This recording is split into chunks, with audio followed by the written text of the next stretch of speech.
এই প্রচন্ড গরমে যদি এরকম ঠান্ডা ঠান্ডা আইসক্রিম দেখতে পাওয়া যায় তাহলে কিন্তু শরীর আর মন একদম জুড়িয়ে যায়। আবার তার মধ্যে এইরকম আইসক্রিম যদি হয় একদম রং ফ্রি আর কেমিক্যাল ফ্রি, তাহলে তো আর কোনো কথাই নেই। আর বাচ্চাদের আইসক্রিম কতটা প্রিয় সেটা তো আমরা সকলেই জানি।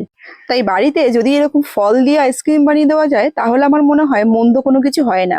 যদিও এই আইসক্রিমটা তৈরি করতে গিয়ে আমি একটু ছোট্ট একটা সমস্যায় পড়েছিলাম, সে কথাটা নয় পরেই বলছি।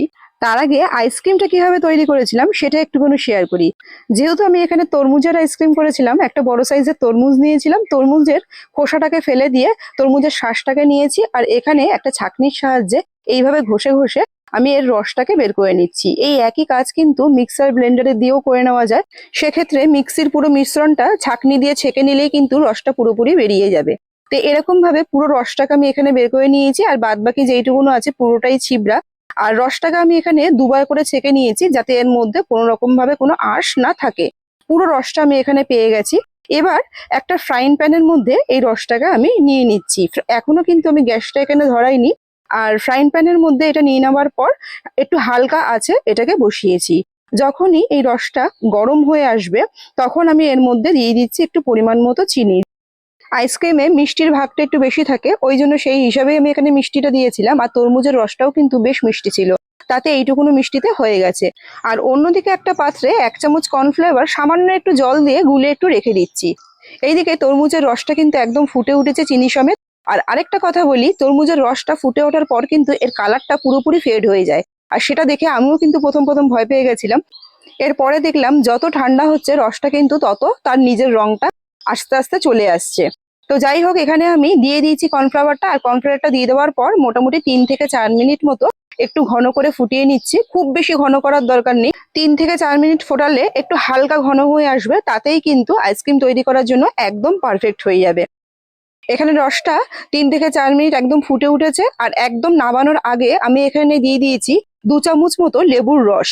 লেবুর রসটা দিলে একটু হালকা টকটক একটা ব্যাপার আসে, আইসক্রিমটা কিন্তু খেতে ভালো হয়। এবার একটু ফুটিয়ে নিয়ে নামিয়ে নিলেই কিন্তু হয়ে যাবে। ফুটিয়ে নিয়ে নামিয়ে নিয়েছি, আর এটা কিন্তু এখনো যথেষ্ট পরিমাণে গরম আছে। আর তাতেই কিন্তু কালারটা আস্তে আস্তে করে ফিরে আসছে। এটা আরো ঠান্ডা হলে আরো কিন্তু এর রংটা ফিরে আসবে।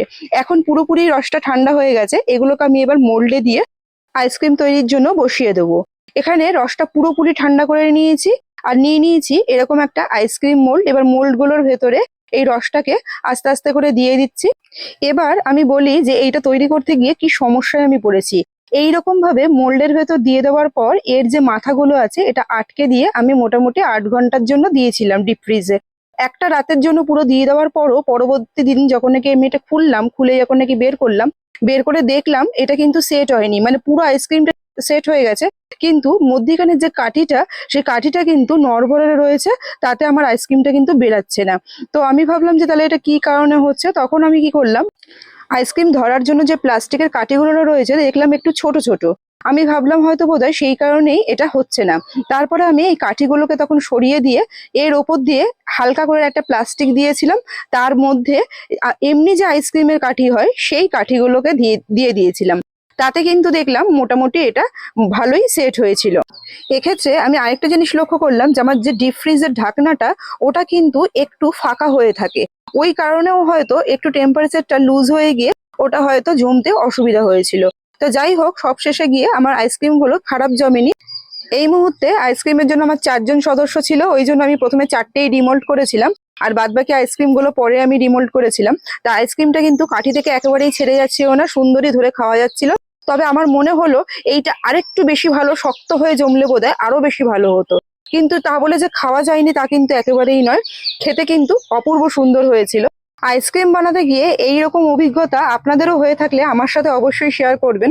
আমার এই সমস্যার কথা আমি এই কারণেই জানালাম যাতে আপনারা আমার মতন এরকম সমস্যার সম্মুখীন না হন। ভিডিওটা ভালো লাগলে লাইক আর শেয়ার করবেন।